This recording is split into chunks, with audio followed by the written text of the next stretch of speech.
Hello friends, Rudra smart coaching classes में एक बार फिर से आपका स्वागत है।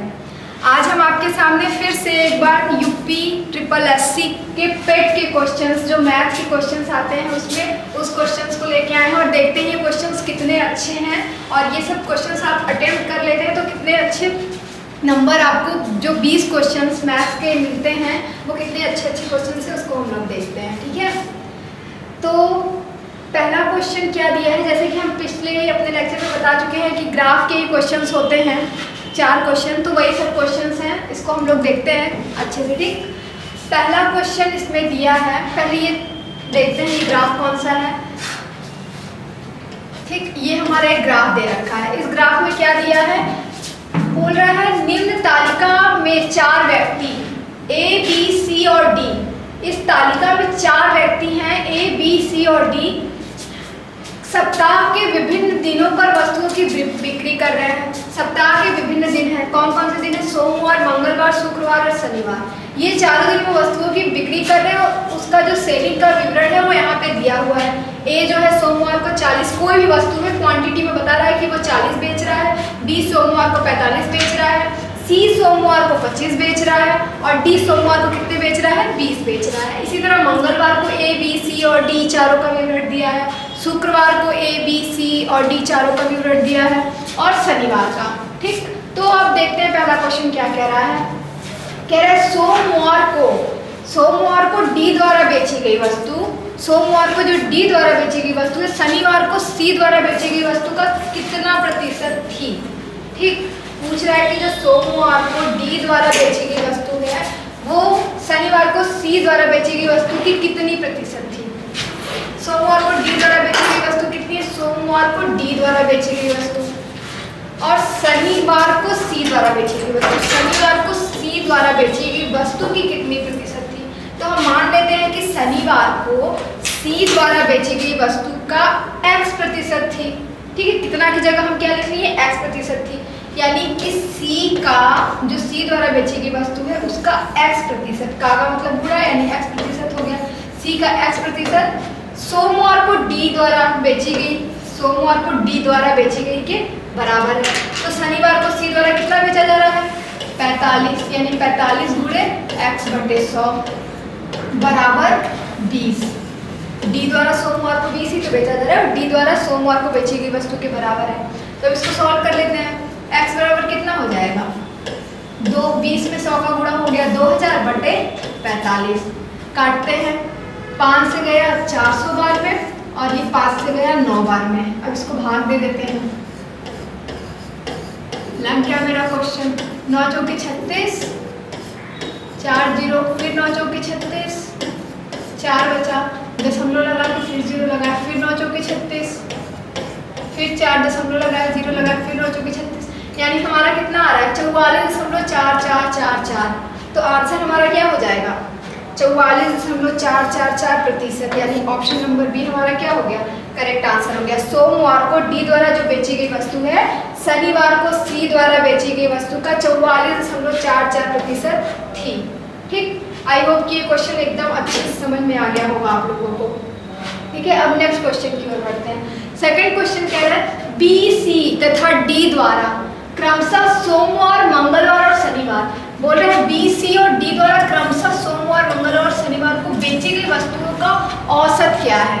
क्लियर है, यानी बी द्वारा सोमवार को देखना है, बी द्वारा सोमवार को कितना बेचा जा रहा है, 45, सी द्वारा मंगलवार क्रमशः दिया है ना, तो पहले वाले का पहला, दूसरे वाले का दूसरा, तीसरे वाले का तीसरा, यानी बी को सोमवार, बी का सोमवार को देखना है, सी का मंगलवार को, यानी मंगलवार को सी का देखना है और डी का शनिवार को, यानी डी का शनिवार को। इन तीनों का हमको क्या बताना है, औसत बताना है, यानी कि 45 प्लस 48 प्लस 40, 3 अंकों का हम औसत बता रहे हैं, तो कितने से भाग दे देंगे, 3 से। अब इसको ऐड कर लेते हैं, 8 5 13, 13 का 3 हासिल 1, 4 4 8, 4 3 12, 4 3 12 और 1 13, भाग दे देते हैं। ये तो बहुत आसान है, 3 चौके 12, 1 बचा, ये 3 उतर जाएगा, फिर 3 चौके 12, 1 बचा, दशमलव लगाएं, 0 जीरो उतारे, फिर 3 तरीके 9, 9 गया, फिर एक बचा दशमलव लगा है 0, फिर 3 तरीके 9, इसी तरह चलता जाएगा। यानी हमारा आंसर कितना है? 44.33 आंसर में है, हाँ है ऑप्शन नंबर डी 44.33। यानी कि हमारा आंसर क्या हो गया? बी, सी और डी द्वारा क्रमशः सोमवार, मंगलवार और शनिवार को जो बेची गई वस्तुओं का औसत है वो कितना आ रहा है? 44.33। ठीक, अब नेक्स्ट क्वेश्चन देखते हैं। सप्ताह के सभी 4 दिनों में, कह रहा है सप्ताह के जो सभी 4 दिन है, मतलब इन चारों दिन में डी की बिक्री, डी जितनी बिक्री कर रहा है, ये डी की बिक्री है, बी की बिक्री की कितने प्रतिशत वृद्धि आई? बी की बिक्री का पूछ रहा है, बी की बिक्री में कितने प्रतिशत की वृद्धि आई सप्ताह के सभी 4 दिन में। मतलब सप्ताह के सभी 4 दिन में डी बिक्री कर रहा है, डी की तुलना में पूछा है, डी की तुलना में पूछ रहा है बी में कितने प्रतिशत की वृद्धि आई, यानी डी की तुलना में पूछ रहा है तो डी की बिक्री, डी की टोटल जो बिक्री हो रही है, ठीक है, और बी का पूछ रहा है ना कि कितने प्रतिशत की वृद्धि आ रही है। तो पहले हम बी और डी का टोटल कितना सप्ताह में सामान बिक रहा है वो ले लेते हैं। बी का पहले निकालते हैं कितना बिक रहा है। 8 5 13, 13 का 3 हासिल 1, 4 और 1 5, 5 5 10, 10 2 12, 12 और 4 16, 163। अब डी का हम देख लेते हैं पूरे सप्ताह में कितना आ रहा है। 6 और 1 7, 7 का 7 और 2 2 4, 4 4 8 और 4 3 12, 127। दोनों में अंतर क्या पूछ रहा है? बी की बिक्री में कितने प्रतिशत की वृद्धि है, तो बी में कितने की वृद्धि हो रही है? 127। यहाँ पे कितना हो जाएगा? 163 माइनस 127, इतने की तो वृद्धि हो रही है। ये बी का है और ये डी का है, दोनों की बी में कितने की वृद्धि हो रही है, बट डी से पूछ रहा है ना, डी वस्तु की बिक्री की तुलना में। डी का टोटल कितना हो रहा था? 127 बिक्री हो रहा था। तो इसको सॉल्व कर लेते हैं। 163 में से 127 गया तो कितना बचा? 36। तो यहाँ पे कितना आ गया? 36। और हमको प्रतिशत में पूछा है तो यहाँ पे कितने का मल्टीप्लाई हो जाएगा? 100 का। तो ये हो गया 3600 बटे 127। ठीक, 3600 बटे 127। अब इसको भाग दे देते हैं हम लोग। 127 में 3600 का 2 बार में गया पहले, 7 दूनी के 14, ठीक, यहाँ बचा 6, यहाँ बचा 5 में से 5 गया 0, 3 0। अब कितनी बार में गया? 8 बार में गया। 8 से 56 का 6 हासिल 5, 8 दूनी 16 और 5 21 का 1 हासिल 2, 8 कम 8 और 2 10। यहाँ पे कितना बचा? 4, 5 में से 1 गया 4, कुछ नहीं, दशमलव लगाए 0, 300 400। 3 बार में गया। 7 3 का 21 का 1 हासिल 2, 3 दूना 5 और 2 7, फिर 3 1 कम 3, कितना बचा? 9, 13 में से 7 गया 6, कुछ नहीं बचा, दशमलव लगा है 0 उतार देंगे। इस तरीके से चलता रहेगा। यानी 28.3, 28.3 है, हाँ ये रहा ऑप्शन नंबर ए। तो क्या हो जाएगा? 28.3%। इस क्वेश्चन को एक बार फिर से हम समझाते हैं। क्या कह रहा है? सप्ताह के सभी 4 दिनों में डी द्वारा बिक्री की तुलना में, जो डी बिक्री कर रहा है उसकी तुलना में बी वस्तु की बिक्री में कितने प्रतिशत की वृद्धि आ रही है। तो बी और जो डी है, डी जितना सेल कर रहा है बी में कितने की वृद्धि हो रही है। तो डी जितना सेल कर रहा है और बी जितना सेल कर रहा है, जो दोनों का डिफरेंस होगा वही तो वृद्धि बताएगा। तो दोनों का डिफरेंस कितने का है? 36 का है। तो 36 बिक्री का क्या हो रहा है? बी में वृद्धि हो रहा है। तो ऊपर कितना हो जाएगा? 36। और किसकी तुलना में पूछा है? डी की तुलना में पूछा है। तो 36 जो अंतर आ रहा है वो बटे डी जितनी बिक्री कर रहा है वो, परसेंटेज हम ऐसे निकालते हैं। अब कुछ भी पूछ देता, अब इसकी जगह ये भी पूछ देता कि सप्ताह के सभी 4 दिनों में सी द्वारा की गई बिक्री की तुलना में बी द्वारा की गई बिक्री कितने प्रतिशत कम या ज़्यादा है, तो भी आप निकाल सकते थे। बस हम ये कॉन्सेप्ट समझाना चाहते थे कि नीचे डी की बिक्री ही क्यों लिखा गया, बी की बिक्री क्यों नहीं लिखा गया, क्योंकि ये पूछ रहा है कि डी की तुलना में, हमसे डी की तुलना में पूछ रहा है। ठीक, जिसकी तुलना में पूछता है हम उसको नीचे लिखते हैं और जितनी वृद्धि या कमी पूछता है उसको हम लोग ऊपर लिख लेते हैं। क्लियर है? अब नेक्स्ट क्वेश्चन की ओर बढ़ते हैं। अगला क्वेश्चन क्या कह रहा है? अगला क्वेश्चन कह रहा है सोमवार को बेची गई वस्तु, सोमवार को बेची गई वस्तुओं का औसत और शुक्रवार को बेची गई वस्तुओं के औसत के मध्य अंतर कितना है। ये तो सबसे आसान क्वेश्चन है, कोई भी कर लेगा।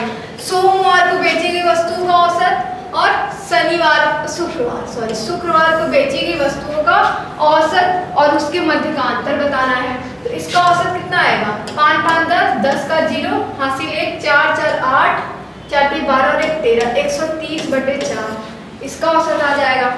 इसका औसत देखते हैं, 8 5 13, 13 और 5 18, 18 और 1 19, 19 का 9 हासिल 1, 2 और 1 3, 3 2 5, 5 1 6, 6 4 10, 109, 109/4।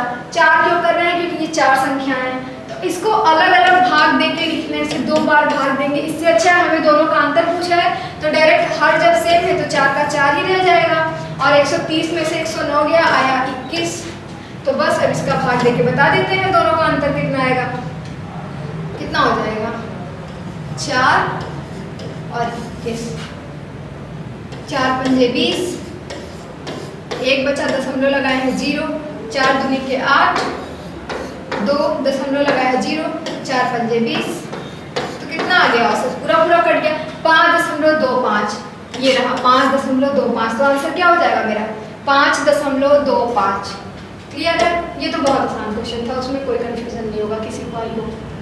मंगलवार को ए द्वारा बेची गई वस्तु, कह रहे हैं मंगलवार को ए द्वारा जो वस्तु बेची जा रही है और शनिवार को सी द्वारा बेची गई वस्तु का अनुपात कहते हैं। ये तो सबसे आसान है, मंगलवार को ए द्वारा बेची गई वस्तु और शनिवार को सी द्वारा बेची गई वस्तु का अनुपात यानी कि 35:45। कितना हो जाएगा, 7 5 से गया 7 बार में, 5 से गया 9 बार में, 7:9। तो इसका ऑप्शन नंबर सी 7:9 ये हमारा क्या हो गया, सही आंसर हो गया।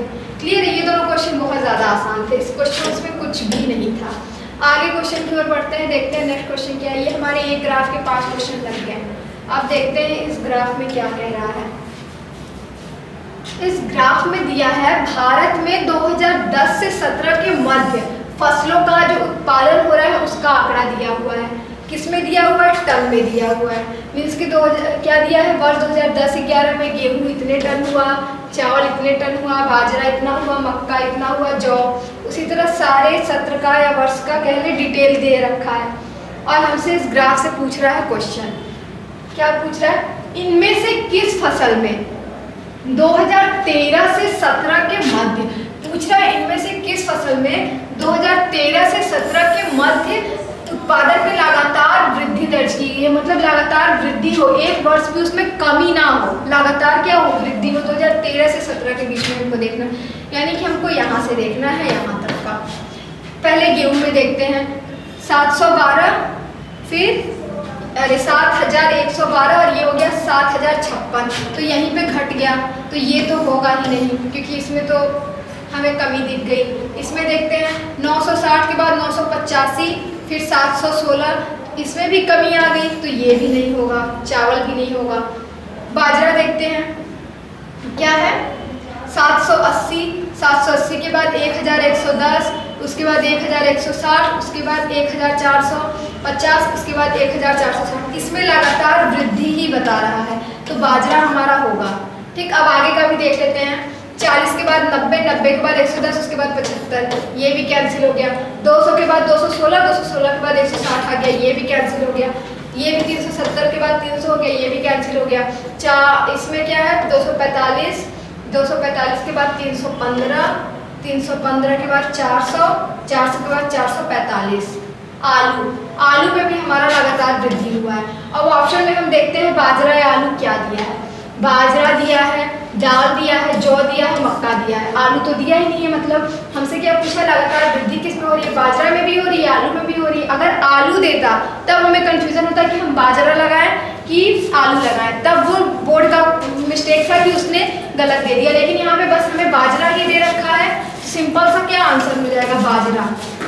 ठीक है, लेकिन आप ऐसे पूरा करके देख लेंगे, क्या पता यहाँ पे बाजरा भी दिया हो और यहाँ पे आलू भी दिया हो और एक ऑप्शन दे दे कि ए और बी दोनों, तो आपको ए और बी दोनों लगाना पड़ेगा। इसीलिए आप भी पूरा लगा के देखेंगे पहले कि कौन, मतलब हम जो क्वेश्चन लगा रहे हैं उसमें कहीं 2 आंसर तो सही नहीं है, हो सकता है 2 आंसर भी सही हो तो आपको उसके अकॉर्डिंग देखना होगा। ऐसा ना हो जाए कि हम बाजरा देखिए वृद्धि हो रही है, बाजरा लगा दिए, क्या पता बाजरा के बाद आलू में वृद्धि हो रही है तो बाजरा के बाद यहाँ आलू भी दे दे ऑप्शन और सी ऑप्शन दे दे और बी दोनों। तो ऐसी गलती नहीं करना है, हमको लगा के प्रॉपर पूरा देखना है, उसके बाद ही डिसीजन लेना है, क्योंकि यही माइनर सा मिस्टेक और हमारा नंबर चला जाता है।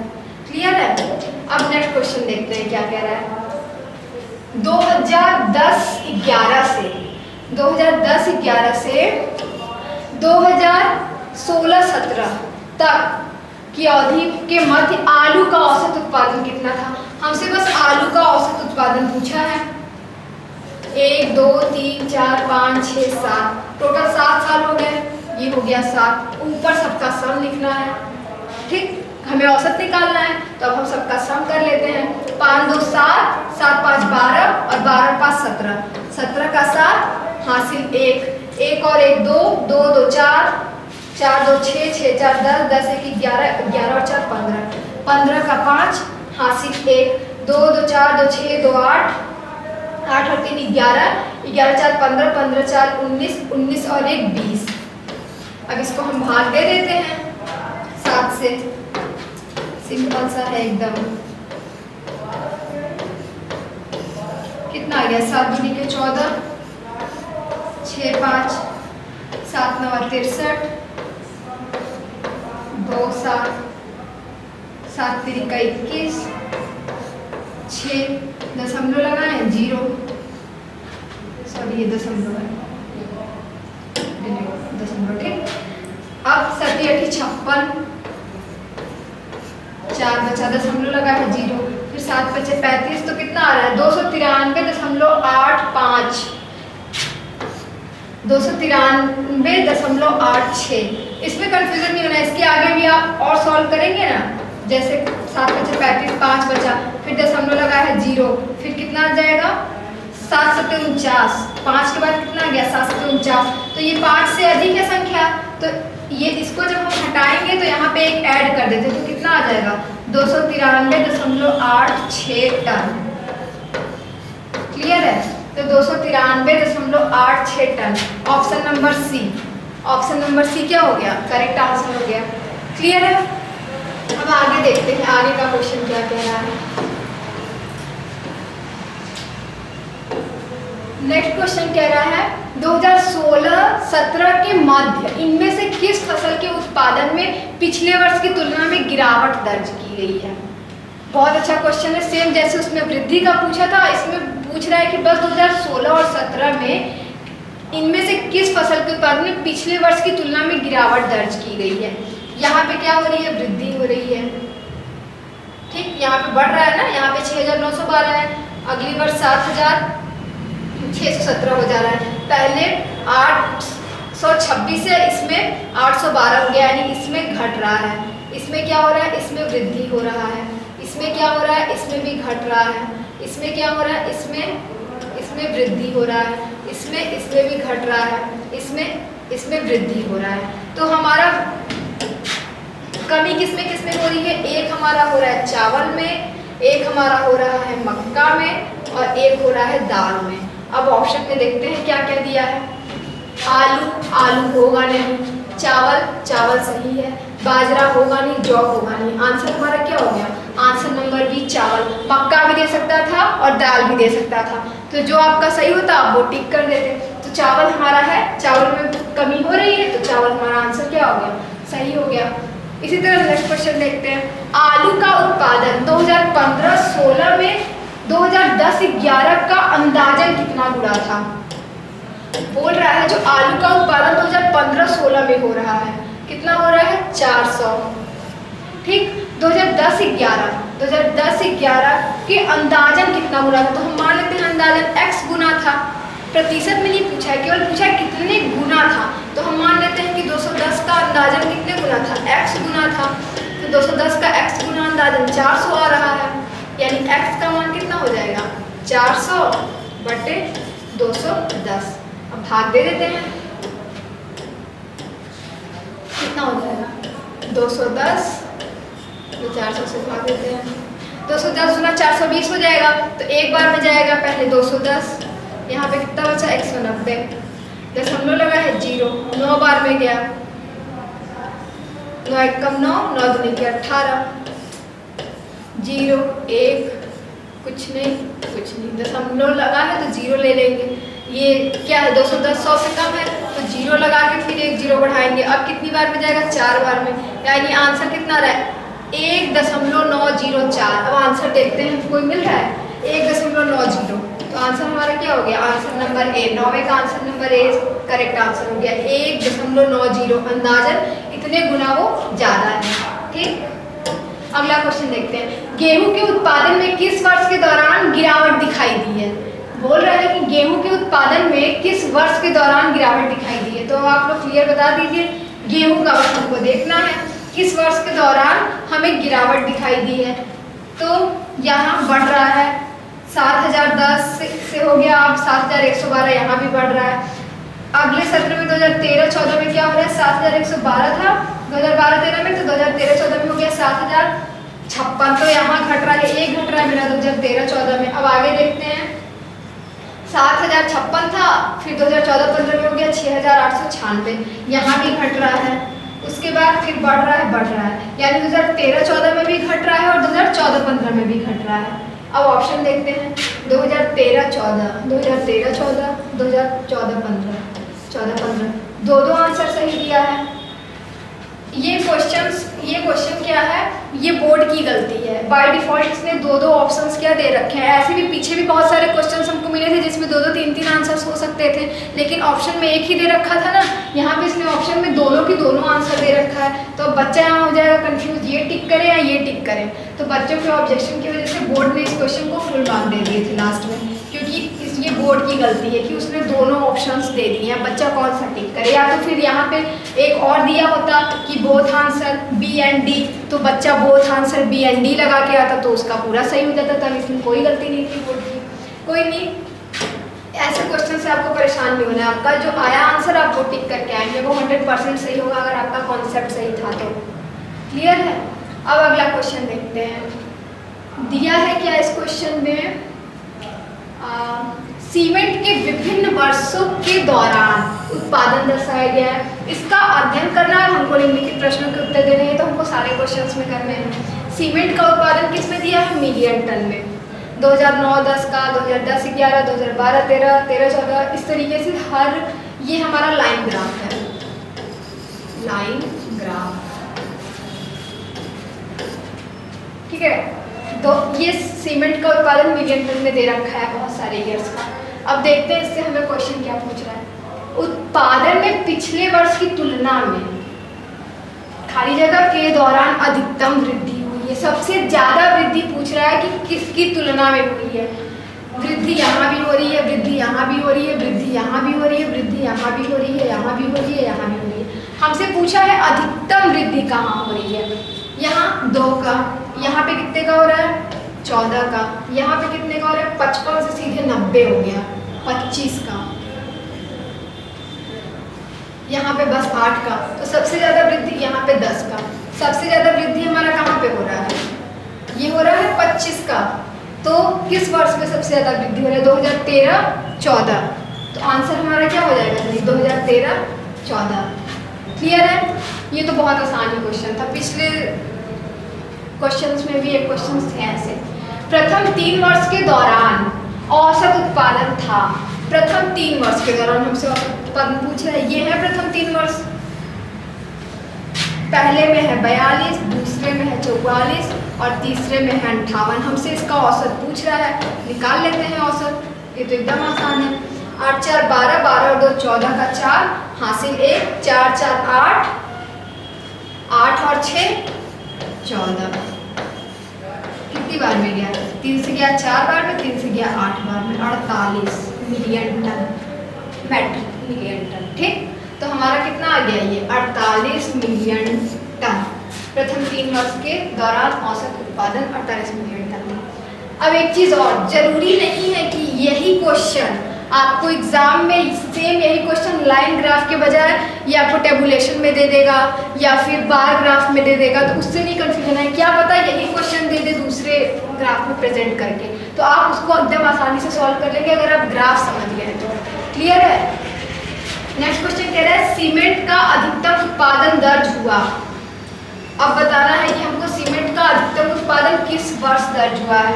तो ये तो एकदम ही क्लियर है, अधिकतम उत्पादन इसी वर्ष तो हो रहा है 98 मिलियन टन 2014-15। ये इस लेक्चर का सबसे आसान क्वेश्चन, जिसमें कुछ नहीं करना है, देखते ही आंसर, ना पेन, बस तुरंत आप देखें यहाँ गया दिमाग और तुरंत 2014-15। इसमें ना कुछ दिमाग लगाना, कुछ भी नहीं, क्वेश्चन पढ़ते आंसर एकदम रेडी है, वो देखते ही रेडी है। वैसे तो सारे क्वेश्चन में देखते ही रेडी है, लेकिन ये एकदम ही आसान था, कुछ था ही नहीं उस क्वेश्चन में।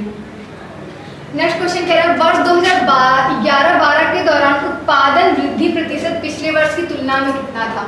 2011-12 के दौरान उत्पादन वृद्धि प्रतिशत पिछले वर्ष की तुलना में कितना था। पिछले वर्ष की तुलना में पूछा है, यानी पिछला वर्ष ये है 44 है, तो 44, और वृद्धि कितने की हो रही है ये पूछा है, तो 44 से 58 हो जा रहा है, तो कितने की वृद्धि हो रही है 14 का।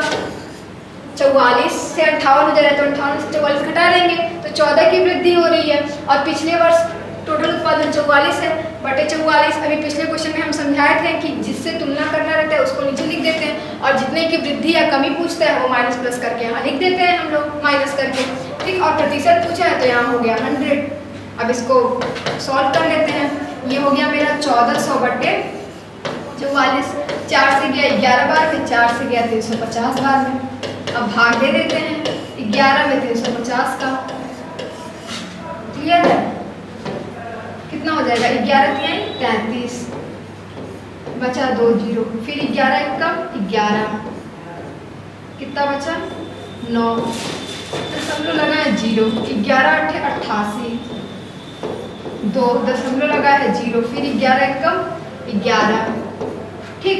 अब कितना आ गया 31.81, 31.8 दे रखा है, तो हमारा आंसर क्या हो गया 31.8%।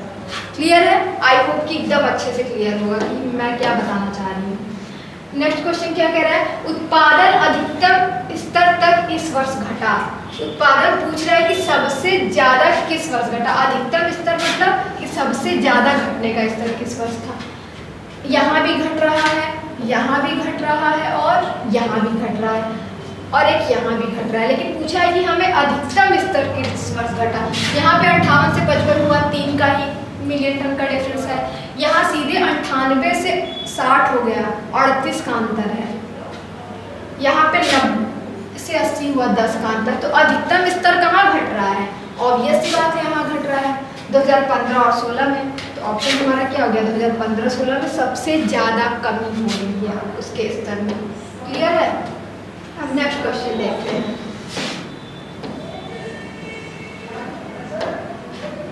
ये हमारा बार ग्राफ दे रखा है, बार ग्राफ, इसको भी लाइन ग्राफ से प्रेजेंट करके दे सकते हैं। कोई भी ग्राफ को किसी भी ग्राफ में कन्वर्ट करके उसी क्वेश्चन को बदल सकता है। बस ये है कि हम क्वेश्चंस को अच्छे से समझ जाएं।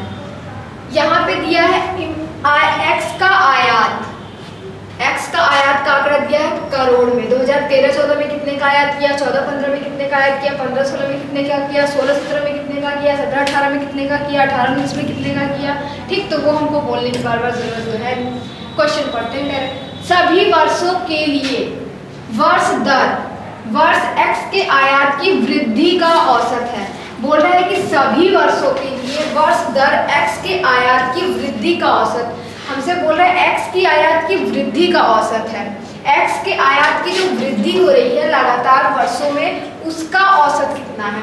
तो एक वृद्धि तो यहाँ पे हो रही है 700 से 900 हो जा रहा है, 900 से 1200, फिर ये यही तो उसके वृद्धि या कमी को दिखा रहा है। एक बार जितने अंतराल बनेंगे उतनी बार वृद्धि या कमी होगी। तो अंतराल कितने बन रहे हैं, 1 2 3 4 5, 5 अंतराल बन रहे हैं। तो हमें 5 संख्याएं मिलेंगी तो 5 से भाग करेंगे।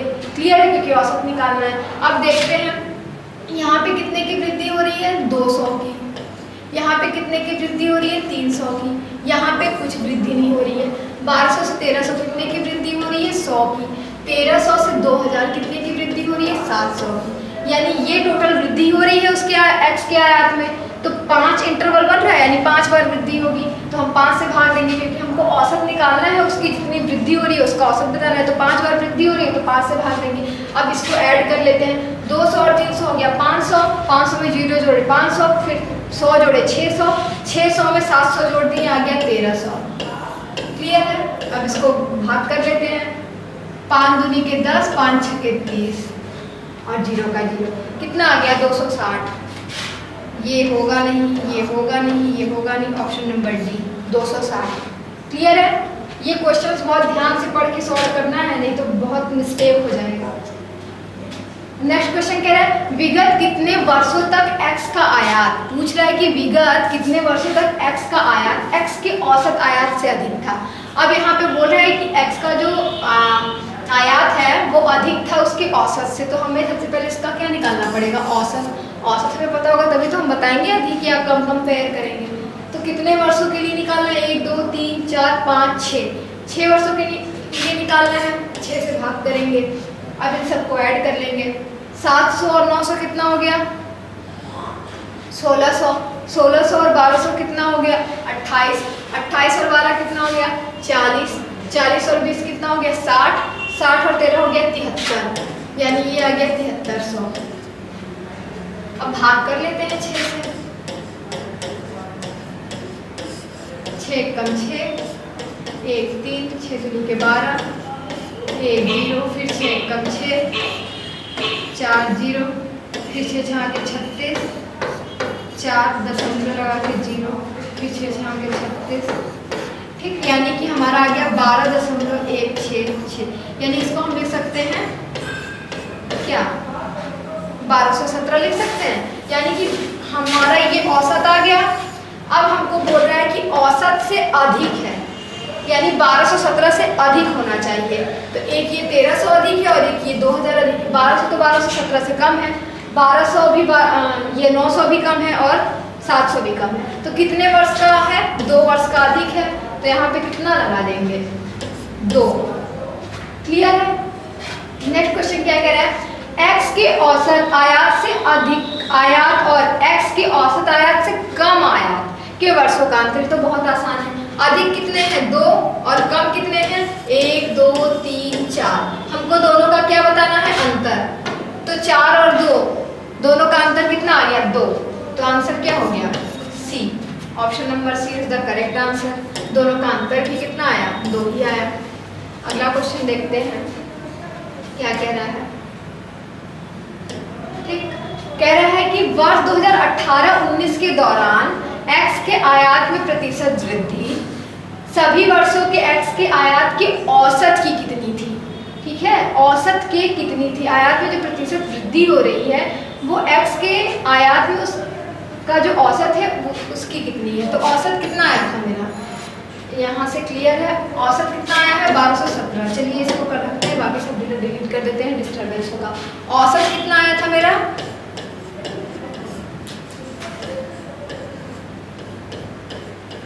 1217। क्लियर है? अब बोल रहा है 2018-19 के दौरान, यानी ये डेटा के दौरान x के आयात में प्रतिशत वृद्धि बताना है हमको, सभी वर्षों के x के आयात के औसत का, मतलब इससे कंपेयर करके हमको बताना है कि कितनी वृद्धि हो रही है। तो हमारा इससे कंपेयर करके बताना है, तो नीचे क्या हो जाएगा उसका औसत और नीचे कितने की वृद्धि हो रही है, तो 2000 हो जा रहा है, तो कितने की वृद्धि हो रही है, तो हम इसको माइनस करके बता सकते हैं 2000 माइनस यहाँ क्या हो जाएगा 1217, कितना हो गया 2000 में से 1217 माइनस कर देते हैं, यहाँ बचा 3, यहाँ 8, यहाँ 7, कुछ नहीं, पूरे 100 भी रहेगा क्योंकि हमको प्रतिशत में बताना है, तो यहाँ पे कितना हो गया 783 100 बटे 1217। अब भाग दे देते हैं,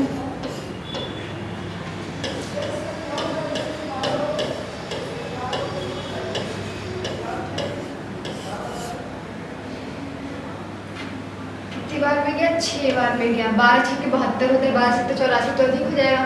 6 बार में कितना गया 7 6 42 का 2 हासिल 4, 6 कम 6 और 4 10 का 0 हासिल 1, 6 दूनी 12 और 1 13 का 3 हासिल 1, 6 कम 6 और 1 7, 8 2 5 कट गया 0। अब कितनी बार में गया? 12 चौक 48, 4 बार में जाएगा।